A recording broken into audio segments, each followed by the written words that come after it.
This podcast is brought to you by the award-winning prop firm, Fidelcrest. Trading Nut, episode 202. If you want to start with a breakout trading, you could create absolutely phenomenal breakout strategies with one trading indicator only, and that would be ATR, average true range.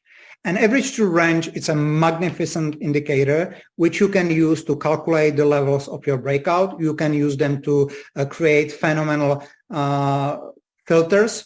For example, just by comparing longer period ATR with a shorter period ATR, you can very quickly calculate volatility explosions in markets, volatility breakouts in markets. And then all you need to do is just put these components together. The market's going to do something. Your job is not to fight it. The market never, ever runs away. It's always there. That personal diary of trading will make you a much better trader than... I could be right about the direction, but wrong about the trade. Don't focus on the monetary side. Trying to make too much money on a trade is what I have seen killed every trader. Your losses offer you some of the greatest insight you can find into your mistakes. Relax, learn the process. Candlestick pattern trading is a freaking trap. Don't be in a rush to become a millionaire. Let the market tell you what the market wants to tell you. This podcast is not financial, trading, or investing advice of any kind. What's up, traders? Welcome to another installment of the Trading Nut podcast. I'm your host, Cam Hawkins, and today we've got Tomáš Nesnidal on the show. Now, Tomáš has got an amazing story to start the show off with, a life story of his. It transformed him as a person and into the trader he became, which was a day trader, manual day trader, before he switched things up after becoming very, very good at day trading. He switched things up and became a fully automated algo trader. So you're going to find out why he did that, how it all unfolded, and how he ended up coming up with 120 breakout trading strategies. Ridiculous. In fact, he came up with 1,500, but you're going to find out why 120 of them are the ones that he uses. Now, other things are, if you're wondering at the end of the show, or even whilst you're listening to it, how on earth did he come up with these breakout strategies, and how on earth did he come up with so many of them? In fact, what he does in another video here on the YouTube channel is break that down for you step by step. So please make sure you check that out on the Trading Nut YouTube after this. Other things happening here at Trading Nut, we've got Black Friday happening this week. So there is this year a sale on the Robot Builders Club, and I'm throwing in a sale on the Robot Lab Live as well. So if you want to check those both out, they are fantastic bits of kit that you can add to your trading arsenal. It allows you to automate virtually anything, and with Robot Lab Live, we all do it as a group. So go and check those out on tradingnut.com. Links under the video or in the podcast description, or just go to tradingnut.com. All right, enough from me. Let's hear from our sponsors and get on with the show. Fidelcrest is an award-winning prop firm that funds traders with up to $2 million and offers generous profit splits up to 90%. So what sets Fidelcrest apart? Well, it's their verification stage payouts of up to 30K in as little as 15 days. So you can receive your first payout prior to becoming a fully funded trader. Just complete the challenge phase and verification stage without violating any rules to receive your first payout. And be sure to use promo code TradingNut, all one word, to get 10% off your next challenge. Click the link in the description below or the card above to find out more. All right, folks, here we are on Trading Nut. We've got Tomáš Nesnidal here in the house all the way from Spain. Welcome to the show, Tomáš. Thank you very much, Cam. Thank you very much for having me. Well, bit of a, I suppose, slightly different show in terms of, like, you're an algorithmic trader. You've been doing this for over a decade and doing it very well. You're ranking top on leaderboards, I know, across the internet for you, the strategies you've created. You did start off in manual trading. You're focused mainly on the futures markets, and you also have your own podcast, which we were talking beforehand is part of the Better System Trader podcast family. So I'm thinking I should get Andrew on the show at some point in the future. If he's willing to come on. But today we're all here about talking about you and what you managed to achieve in the last couple of decades of your life. So do you want to start off by sharing with the audience your trading journey to date? Yeah. Actually, it's quite coincidental, but I have something very major to share today. So everything regarding my trading started on the 17th of November. And that's the date that we have today. Yeah. 17th of November. Yeah. It just started 33 years ago in Czech Republic in 1989, because on the 17th of November 1989, a big thing happened in Czech Republic where I was born. So Czech Republic used to be a communist country, and we used to live in a big communistic oppression, dark days of lack of freedom, dark days of everything that we're seeing in Russia right now. So I know that things and feelings very well. And on the 17th of November, there was a spontaneous revolution. And it was an amazing event. It came into the history known as the Velvet Revolution, which started in Czech Republic and then spread it to the entire Eastern Bloc of Europe and ended up with Russia falling apart. And it was a huge, huge event. Well, this whole event happened in front of my windows. Exactly the street where the revolution became, that was the street where I used to live. Really? And I was right in the middle of it. Unbelievable. Yeah. How did that sort of play out? Can you just, relay what you remember? I was the very start of the old. revolution, the very start of it. Like, what did that look like out the window? I was 15 years old, and since my childhood, I was into coding and programming, not surprisingly. And I used to have a Commodore 64, which I got from my parents, who got it smuggled from Germany, thanks to a friend of ours. And I remember that evening very well because I was sitting in the front of my Commodore 64 and I was coding and learning some new stuff. And all of a sudden, there was a huge noise coming outside of the street. And then I went to the balcony and I looked down and I saw the street was full of people, but also full of police. It was crowded with police in their heavy, bulletproof vests and everything, like heavy armed. And the crowd of people was just insane, and it was just pouring into the street, and more people were coming from the one side, and more heavily dressed police were coming from the other side. And I remember that time I had no idea what was going on because anything like this was strictly prohibited. Like in Russia nowadays, if this would happen, it wasn't even possible to happen. Like people would go directly into jail just grouping and making this kind of crowd. And then my mother and my father said, get out from the window, get out from the balcony. I was like, why? Get out, don't look down. That was the era. That was like, if you were witnessing that, you could already got arrested, right, and interrogated, and you could end up in jail, especially my parents. Yeah. So we knew that something was going on and something was brewing in the street and brewing. And then nobody of us could, not to look anymore. So half an hour later, we looked down and we saw a huge crowd with transparent shouting, end of communism, revolution, get rid of Soviet Union, like anything that people used to be executed just because of saying things like that. And the crowd was so huge that it was outnumbering the number of police. Wow. Well, in about an hour, the police got an order to stop the demonstration, and they got very violently, in front of the people, started beating them down, some using the water tanks, I don't know how you call them in English. Cannons, yeah. So water cannon. So it became very, very wild, yet the crowd was bigger. And they were able to push out the police, and the police, after 2 or 3 hours of the battle, they left. And we were shaking, we were shocked, we didn't know what just happened. But then it continued the other day and other. And after a few days, the government gave up, they capitulated.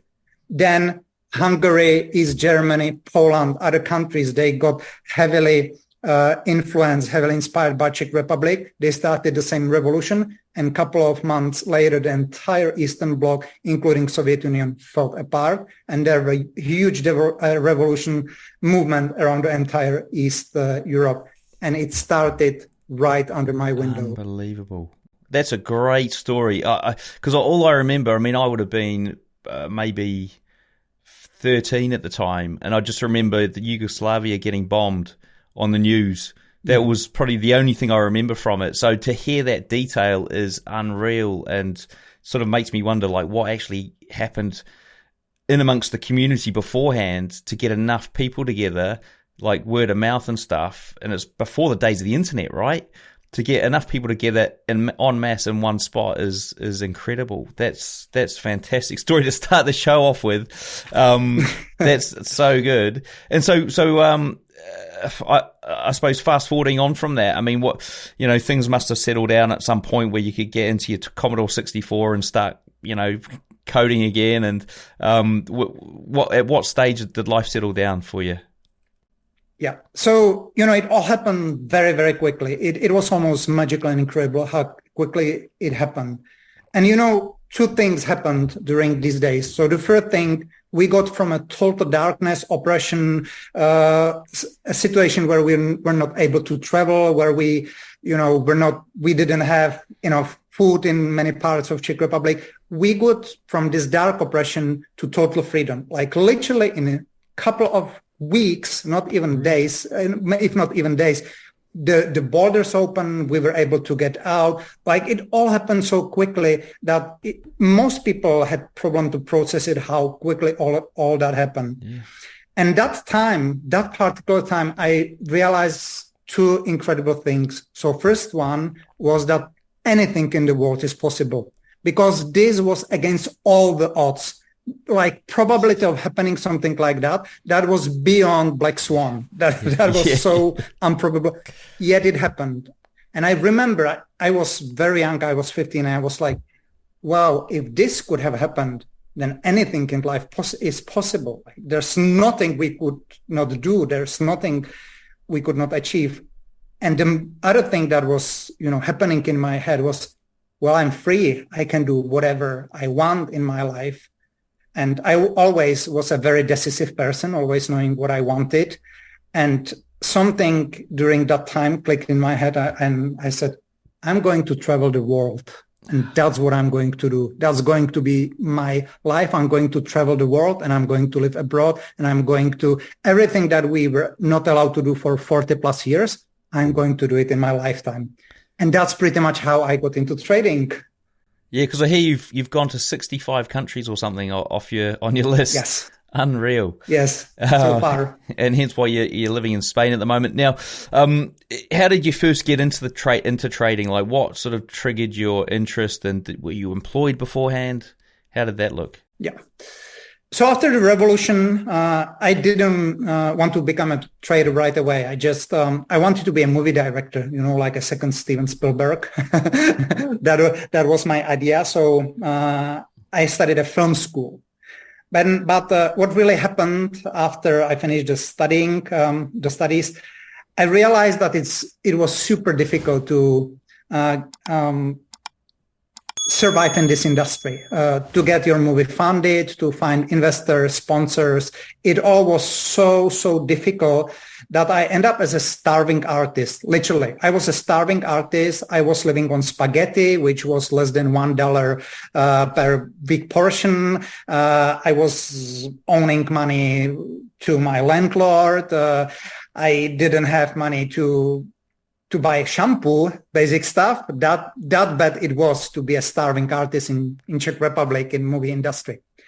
And at that time I also met my future wife. And, when we met, we promised each other that we want to travel, because she's a soulmate in traveling very much. And I realized, damn, I'm not going to fulfill on this dream if I will stay in the movie industry. I have to do something to make money and to make it possible to travel the world for me and my wife and live abroad.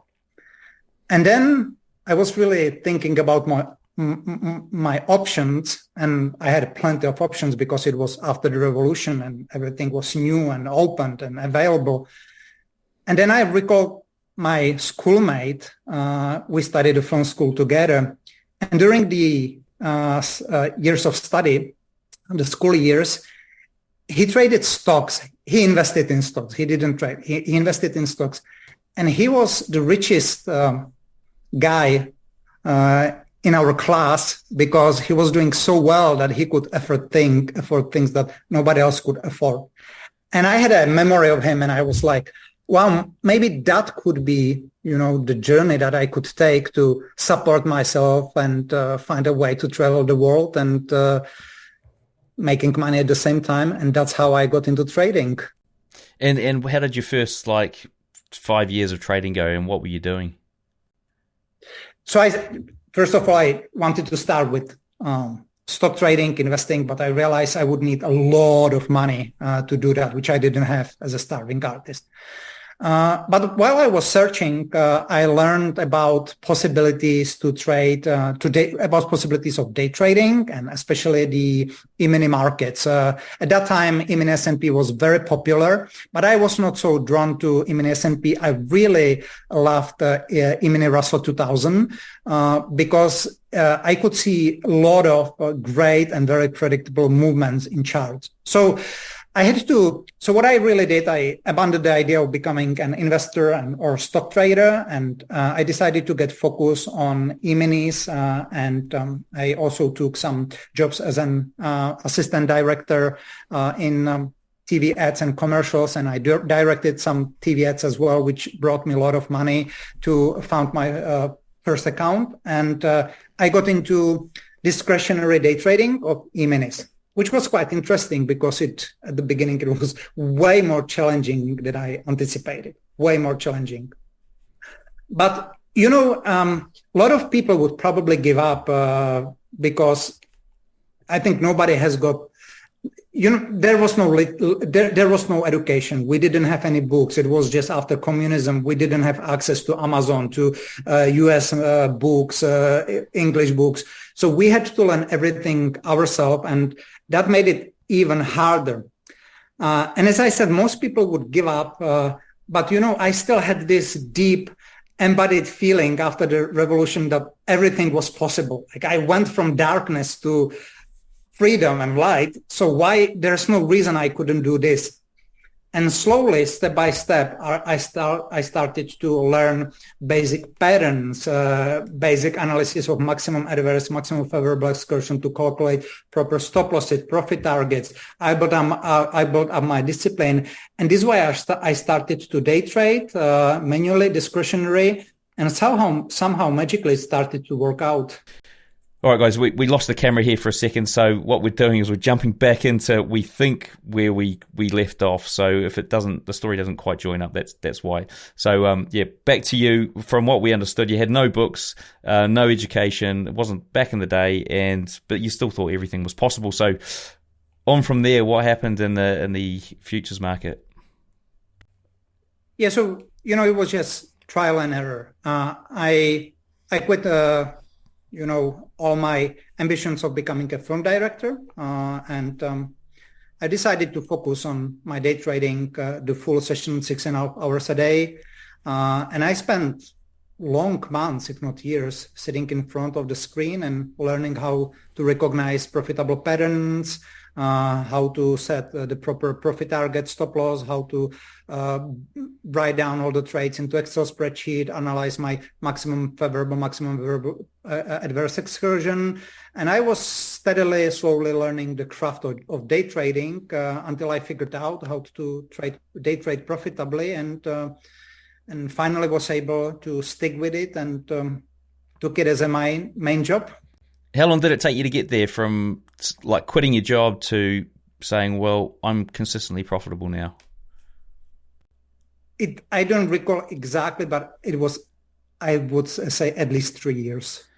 3 years. So you were unemployed for 3 years, working off the basic. I suppose you had savings, and then you were sort of using some of it on the market and losing it. How did that sort of go throughout that period of time? And how did you survive?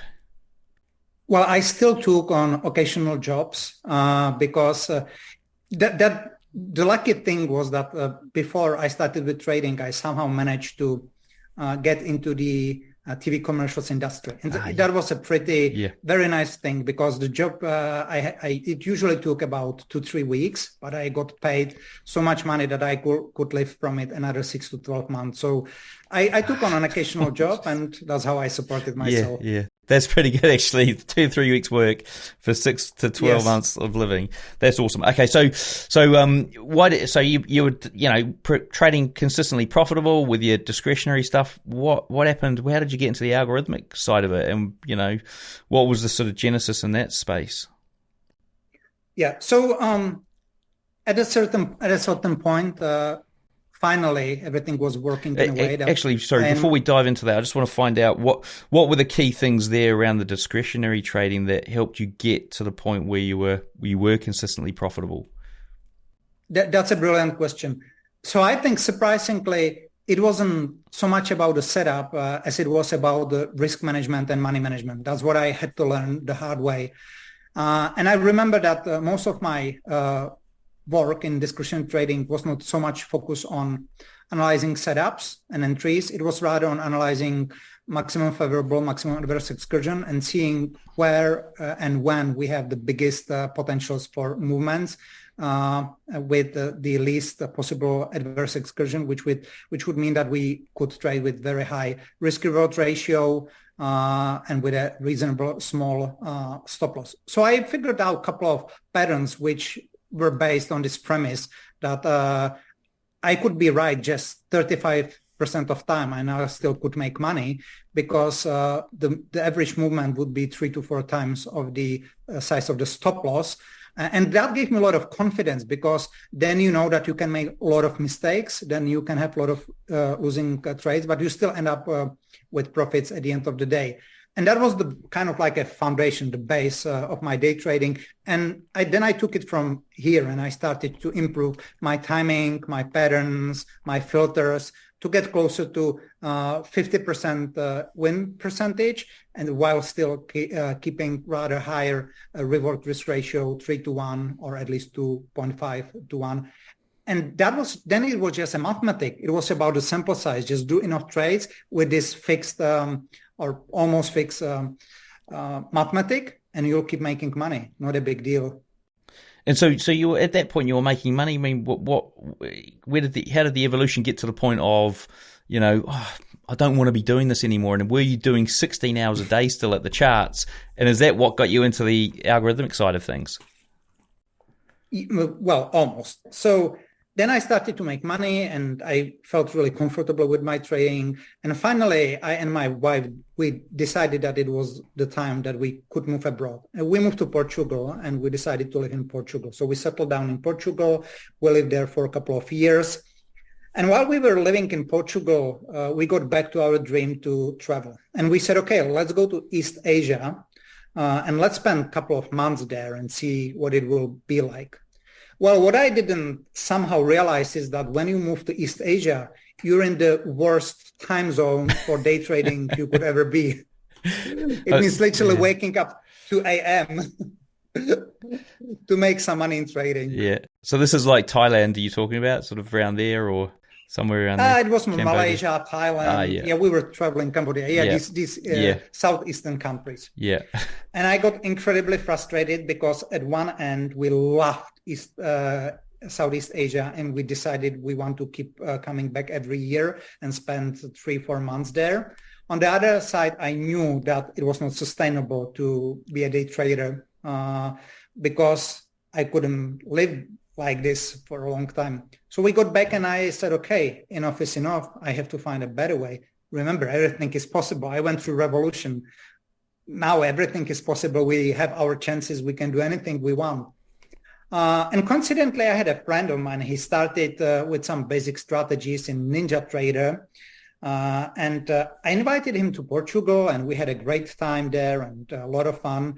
And one evening, I think in return, because he felt very grateful for the great time I gave him there, he decided to share his strategies with me. I was like, why can it be true? This is really simple. It was nothing complicated. He had some very basic setups. He just automated them. It was stuff like if the close is higher than previous day's close and it's 8:45 a.m., then buy one contract with fixed profit target, like very basic stuff. And he just coded them and it worked. I was like, come on, man, I can do this as well. And then we can travel as much as we want. And that's how I got really into algorithmic trading. I downloaded TradeStation. I learned easy language coding, programming language of TradeStation. And I started coming up with my own ideas. And I decided to switch full into algorithmic trading. Cool. And so how did that sort of first foray into algorithmic trading go for you? I mean, were you successful out of the gate, or did it take a while of trial and error? And what that. Go for it. It was horrible. It was horrible. It didn't go well, and I had no idea that in algorithmic trading the worst part is, and the most challenging part is, overfitting and over-optimization. So it's very easy to create rules that work perfectly on past data, but it's a very different story to make them work in your live trading. And I'd created a lot of strategies which were rather overfit and curve fitted and didn't work well in live trading. And I was pretty frustrated, and a lot of people would give up, but my mentality is, I survived revolution, now I can do anything. And I started to think, what was it that, why I couldn't figure it out? Can you give an example of what your overfitting would look like at that point in time? Mm-hmm. Yeah. So for example, I could take a simple indicator like RSI or stochastic. Then I could combine it with some moving average, and then I could create a very simple rule, which would be go long only if the market is above a certain period of simple moving average, while the market is below a certain threshold of RSI or stochastic indicator. So we're basically establishing a trend, but then looking for pullbacks.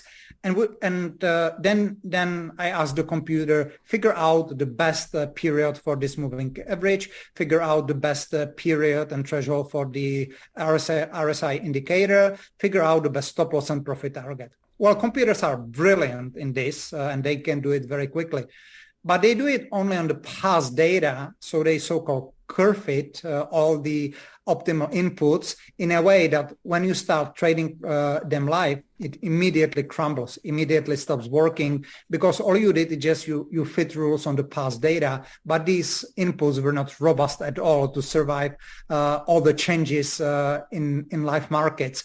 So that's why I was losing money. And so how did you overcome that? What were the key things that you did to get around that curve fitting over optimization phase? Yeah, so I didn't overcome optimization phase immediately. First of all, I was really thinking what I was doing wrong. And I realized that one of the things that I really was doing wrong was jumping from idea to idea, from market to market, from indicator to indicator. I was all over the place. There was no concept. There was no framework. There was no approach, systematic approach in that. And I was like, okay, let's step back. This is totally unprofessional way to do trading. Like, you cannot just be one day here, the other way there, and the third day be completely out of place. Like, you need to do this systematically. That's what I learned from my discretionary trading. Like, we need to be systematic. We need to know what we're doing, why we're doing that. So we need to conceptualize our approach. And then I realized that probably it would be better if I just started to focus on one simple thing, but go really deep, really understand that particular thing, understand how it works, why it doesn't work, and then take it from there. And somehow at that time, I really got drawn into breakout trading. I don't know why, but breakout trading was very similar to my discretionary day trading. And it always resonated with me. I could understand breakout entries in markets. I could understand volatility breakouts, price breakouts. So I said to myself, okay, what about I dump all the other directions and I'll stay focused on only breakout setups, breakout entries, breakout filters, only focus on breakout trading. Let's see how far I can take it. Let's see how much I can do just with this simple approach with one focus only. And, because I used to be an artist, and as an artist, if you have an idea, you go totally absorbed with this creative idea, and you go deeper and deeper and deeper, and you live that story, you live that idea.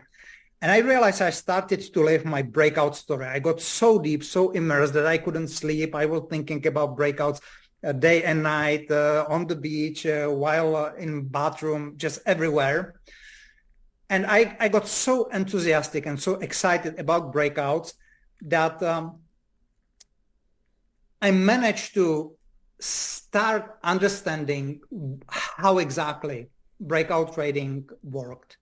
And once you get through this phase, when you really have a deeper understanding why it works, how it works, then you very quickly realize what was the biggest mistake. And that was obvious that my biggest mistake was over-optimization, overfitting. So once I got this understanding, deeper understanding of breakouts and saw my mistakes, the next stage was, okay, now I know what I was missing. Now I know how breakout trading works. Let's now move to improving my robustness testing procedures. And I took a couple of months working on better robustness procedures, which were very tailored, very specific for breakout trading only. And after maybe 1 year, it all clicked together, boom. And finally, I started to make money in my algorithmic trading as well. And so the just from I suppose from the testing point of view, if you looked at a curve when you had an over-optimized strategy versus a robust strategy, what would be the difference? Would one make more money? Would one be more consistent, or would the robust one look as good as the curve fitted one? How did you go, okay, well, this is robust, but I can't expect it to do X, Y, Z, yet I'm still happy with it? Right. That's an excellent question. So from my discretionary day trading experience, I naturally started with indexes, future indexes, because that was my area. I understood Russell, E-mini, S&P, all these markets. And when I started with my algorithmic trading, I again was very focused on indexes, and I started with similar markets, E-mini, S&P, Russell 2000.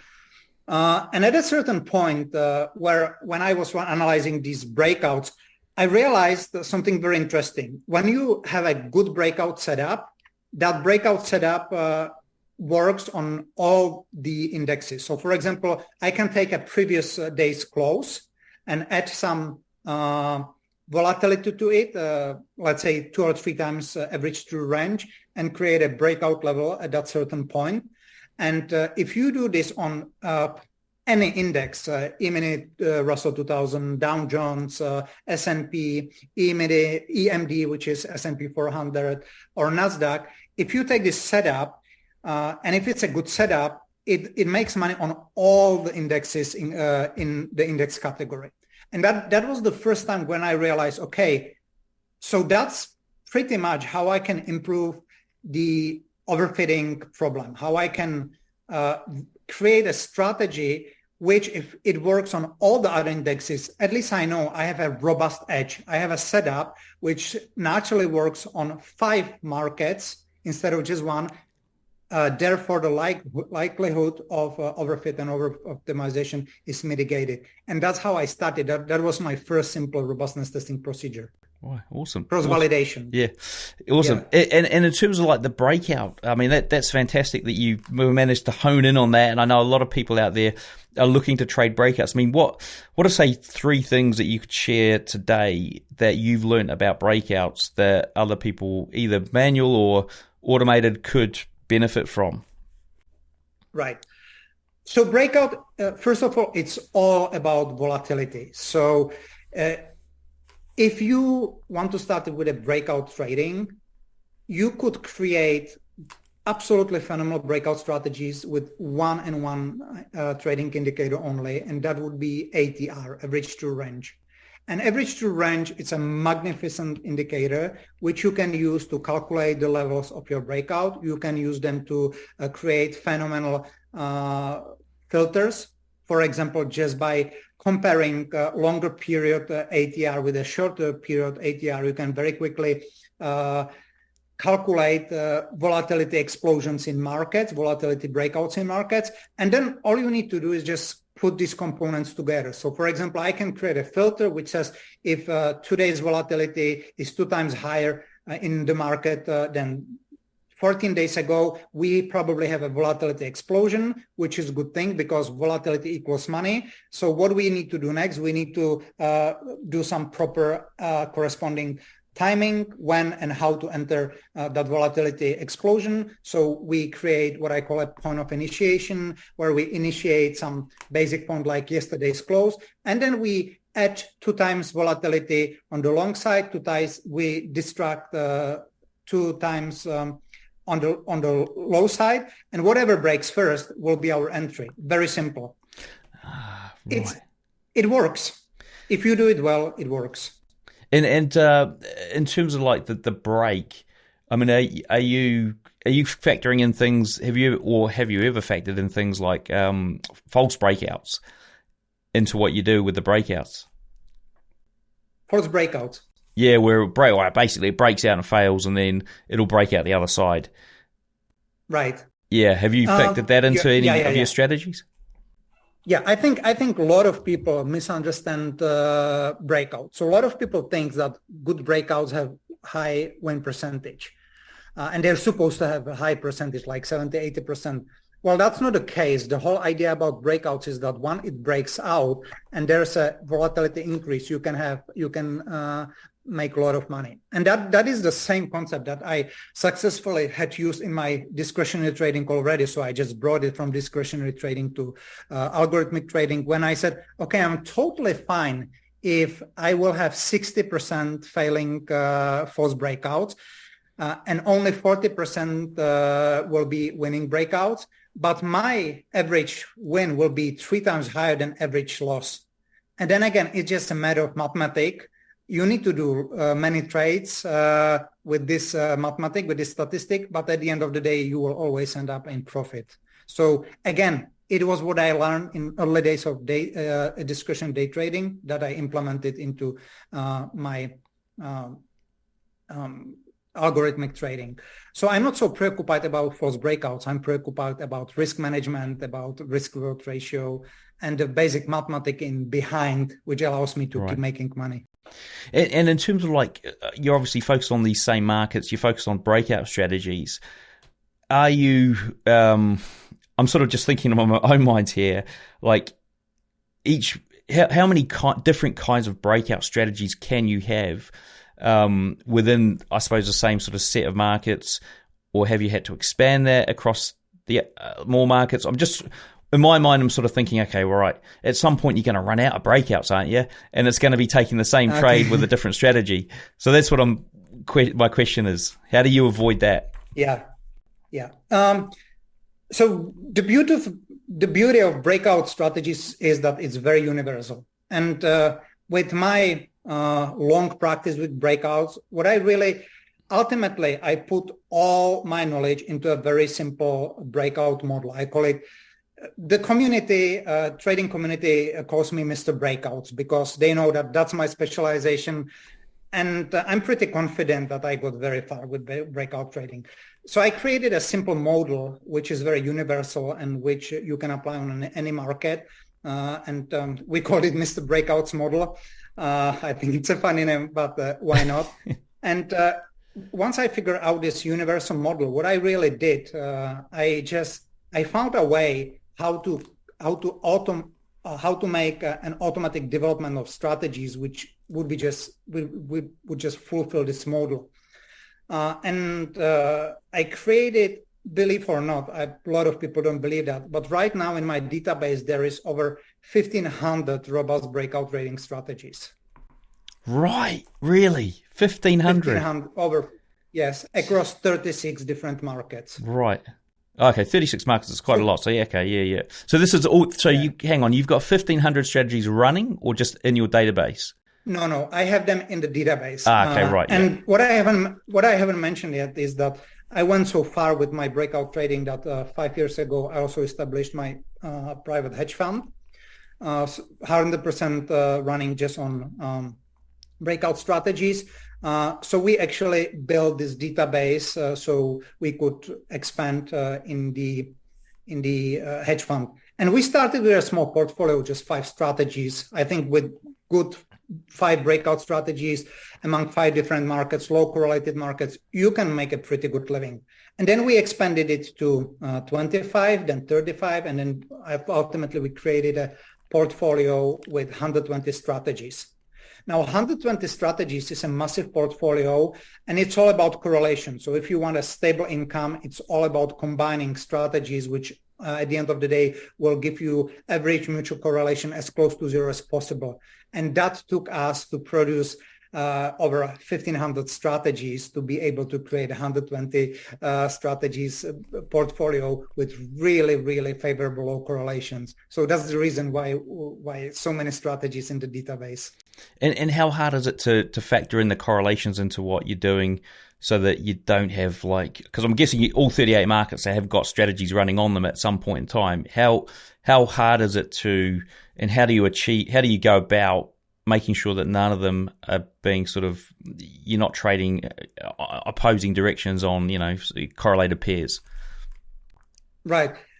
Actually, that's why I trade futures, right? Because in futures markets, it's very easy compared to other markets to get favorable low correlations. You can actually pick markets which got nothing to do with each other. You can pick indexes, soybeans. Now you have 2 different words. So the correlation is naturally really low already. Yeah. And you just create 2 different breakout strategies and you're low correlated just by default. So very easy, very straightforward, very efficient.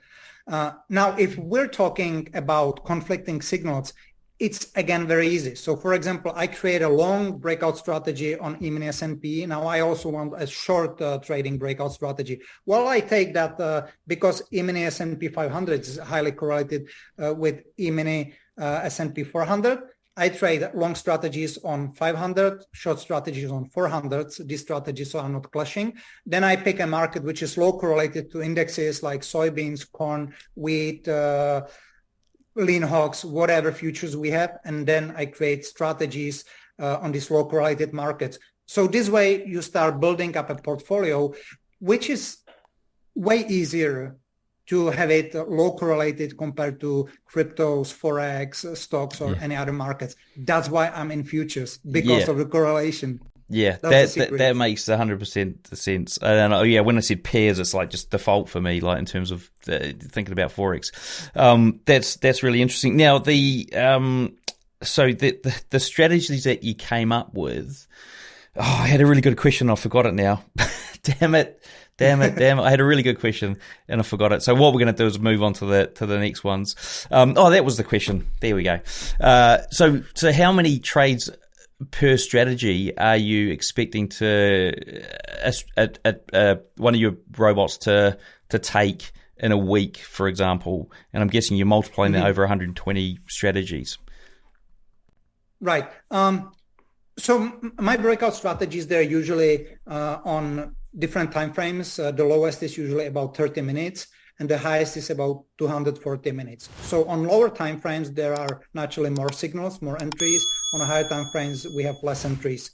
On average, I build all my strategies on 10 years of data, and a good trading strategy on 10 years of data has got between 600 and 1,000 trades. So that means about 60 to 100 trades per year.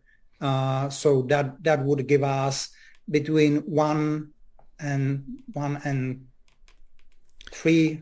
1.3 years. So about one trade a week, sort of to 1 to 2, let's say. Yeah, 52 some weeks strategies can have 2, some 3, but something like this. Yeah. Okay, cool. That's interesting. And in terms of the risk to reward, you mentioned 1 to 3 before, but are you still looking at that as your primary kind of risk to reward profile and win percentage? You talked about 30 and then, or 40 and then now to 50. What's that look like across the board? Yeah. So I manage, through my experience with breakout trading, I managed to find out ways to really lower the number of false breakouts. So I'm now able to operate between 40 to 65%. So that means I have a lot of strategies which trade just 30% win percent, and these still operate with risk reward 2.5 up to 3, anywhere between 2 to 1 to 3 to 1. I also have a lot of strategies which now operate more on the 65% win percentage and these have smaller. The smallest I usually have is 1.5 or 2. So I do not trade strategies with 1-to-1 reward risk ratio. I always, from the experience of past all good days of discretionary trading, I always want to have positive reward risk ratio, at least 1.5 to 1 or 2 to 1. So that's the sweet spot for me for many strategies. And on these breakout trades, are you looking at getting out of the trade, say at the end of a day or the end of a week, or are you happy to hold them and sort of see what the gap does? What do you do in these instances?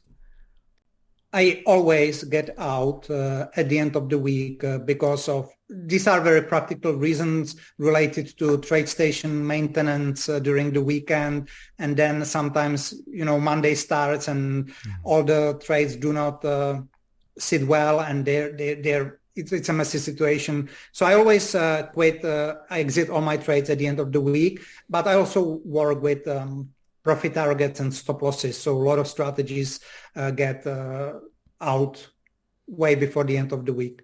And it's quite interesting topic exists because we spend enormous amount of money in our hedge fund on research on best ways to exit breakout trades. And we tried everything. We tested some very fancy. We had an entire team who got an assignment to build a proprietary testing framework and then test all the ideas that are out there. And surprisingly, do you know which exit happens still to be the best one and the most robust and profitable one? Do I know what that one is? No, what is it? Just a fixed target, yes. I'm guessing. Fixed target, yeah. Trailing exactly. Fixed USD target. Yeah, fixed target. Keep it simple. Yeah. Fixed USD base USD target, the best one. Yeah. It's hard to beat it. It's so simple, it's hard to beat it. Oh, so fixed USD, so like in terms of just a fixed dollar target and say based on the stop though, still based on the stop or... Like a risk so reward. You can have, for example, sometimes we just put deliberately, just if we know that the ideal stop loss is, let's say, $1,000, which we do through maximum adverse excursion analysis, we naturally put 200,000 profit target. So the ratio is immediately 2 to 1. And that's all, simple. Yeah. Simple. And this one performs better than all the ATR-based trailing stop losses and percentages. Simple, it works perfectly. And what about like moving stops to break even? Do you ever do that in any of the systems? Very little. Again, a lot of our research confirmed that just place a dollar-based stop loss, place a dollar-based profit target. Simple, easy to test, easy to build, works perfectly. So we do not bother with these advanced risk management and money management techniques that much, although sometimes we do. We're way more focused on the correlations and diversification because that's the way to build stable performance. Correlations. Yeah. And in terms of like setting up the fund, how hard was that? Especially given the fact, you're I suppose you're a digital nomad in a way. You've got no sort of, you're moving from country to country, and obviously you're going to need a few more people to make the fund work and operate. How did all that go about? That was a nightmare. So we started with a friend of mine who also lives here in Costa del Sol. We started with this idea, playing with this idea to launch a hedge fund. And he's a very resourceful, so he put together a few rich people, and we just decided to make a small private fund with few friends, few people, and we had no ambitions whatsoever. It was just like for fun and to get out of the comfort zone and see how far we can push the breakout trading. Then what really happened is that after 1 year, we met a guy who was semi-professional investor, and he came with the idea that he can get on board with big banks and institutional clients and he taught us into establishing an institutional private fund, which would basically operate with a few banks or financial institutions. That happened to be extremely challenging because the legislation is almost it's prepared in a way that basically the system doesn't anyone new to step in. Right. Like it's a self-protecting system. Yeah. So they gave us a lot of obstacles, a lot of challenges. At the end of the day, we had to get a very educated and very expensive lawyer. And we ended up paying almost €500,000 to set up a fully functional hedge fund in Luxembourg, which now is 100% ready to operate with big banks and institutions with all the compliance and stuff like that. It took, because of it was supposed to take 6 months because of the COVID situation, it took more than 3 years. Wow. And how many employees have you had to like recruit people to work within it and stuff? I'm guessing with all the compliance you probably do. Yeah. So my part in hedge fund is basically just strategies and development. So I'm not so much included in the legal part and client acquisition part.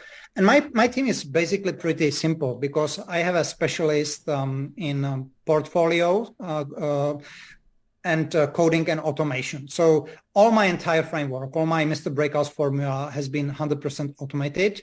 And we have swarm of servers, and we run a lot of servers which do produce our strategies automatically. So we have one guy who's 100% focused on creating new strategies, being in charge of creating new strategies and putting them into portfolio.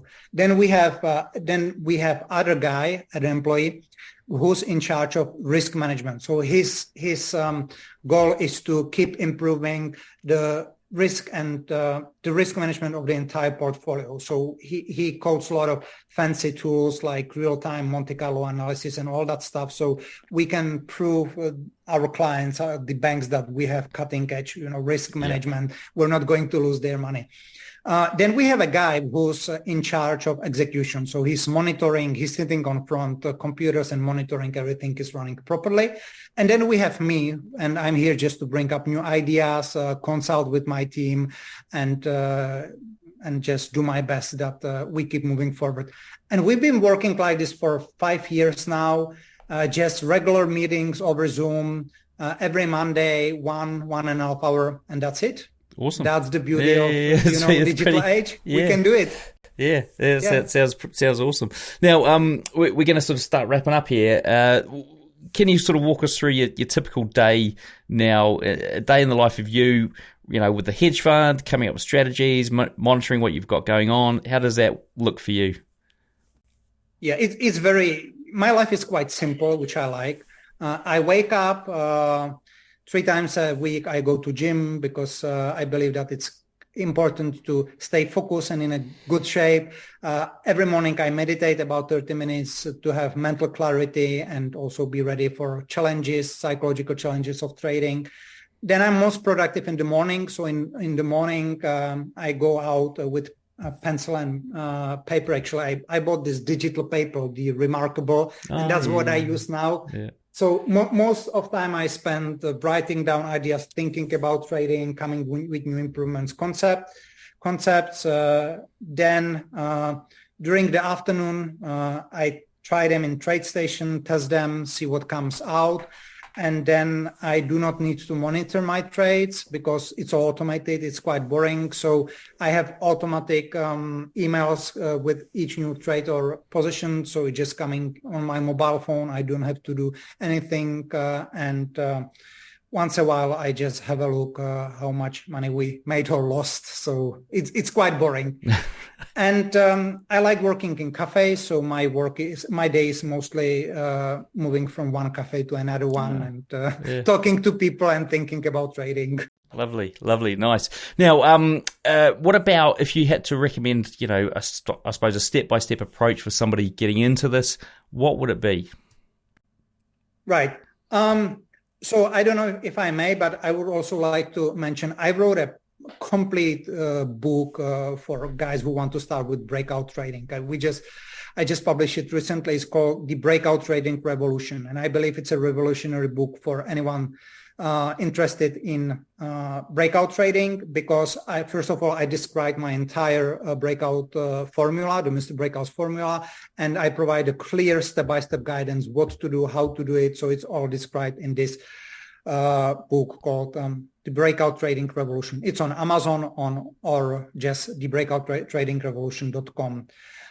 So that's one way to start. The other way to start, if you want a little bit harder way, just bring up your favorite market, put in average true range indicator, and just get some sense of volatility, get some sense of where good trend happens, how it happens, and start putting together simple ideas how you could participate on these breakouts, what the condition, what the setup would look like, and then work your exits and risk management. Basically, you can use just very simple analysis, maximum favorable, maximum adverse excursion, where you use a simple, you can do it in your Excel spreadsheet, see what is the optimal stop loss, the optimal profit target, and create your first breakout strategies and see what happens. Take it from there. Brilliant. Well, look, I tell you what, we could probably go on for hours and hours, and I want to sort of keep the time down. So before we wrap up, what's the best way for the traders to get hold of you? It's a couple of ways. I have a trading blog, which is called systemsontheroad.com, because I travel a lot, so that's why it's called systemsontheroad.com. I also collaborate with Andrew Swanscott from Better System Trader. We have a website called bettertraderacademy.com. So on bettertraderacademy.com, we also run a Better Trader Academy show on YouTube. And the Better Trader Academy show on YouTube, which is called Breakout Trading Answered, we talk about breakout trading every Tuesday. So that's another way. And we do it live so people can interact, ask their questions, and that's where we can talk about breakout trading forever as well. So find Better Trader Academy on YouTube, and or get the book, The Breakout Trading Revolution, and that's how you pick up my brain. Brilliant. Well, look, guys, what we're going to do is we're actually going to jump onto a screen share in a second, so you'll be able to find that video probably below this one. But look, a big thank you to Tomáš for sharing with us today. Everything we've discussed here, along with all the links he just mentioned, are going to be in the show notes. To find them, simply search for Tomáš in the search box on tradingnut.com. Until next time, wish all my listeners trading happiness and success. Hey folks, ever wonder what broker I use? Well, I use Hanko Trade. It was a no-brainer because I was looking for a broker with good trading conditions and one that wouldn't restrict my leverage. Now, by joining Hanko Trade, I've also cut down my trading costs significantly with their super low commission of just $1 per 100K. You can learn more at hankotrade.com or just click the link I've put in the description. So there you have it, folks. Interview done and dusted with Tomáš. Now, do remember we did shoot that video where he breaks down how he comes up with these, or the formula he uses for these 1,500 breakout trading strategies that he's created. So please go and check that out on the YouTube channel. Links under the video if you are here already. Also, do remember Black Friday sale is happening this year with the Robot Builders Club and Robot Lab Live as well. So to check out the deals, and they're not going to be around for long, please head over to tradingnut.com, click on robots in the top nav, and you'll find out all about them there. All right, folks, thanks for watching, thanks for listening, and we'll see you in the next one.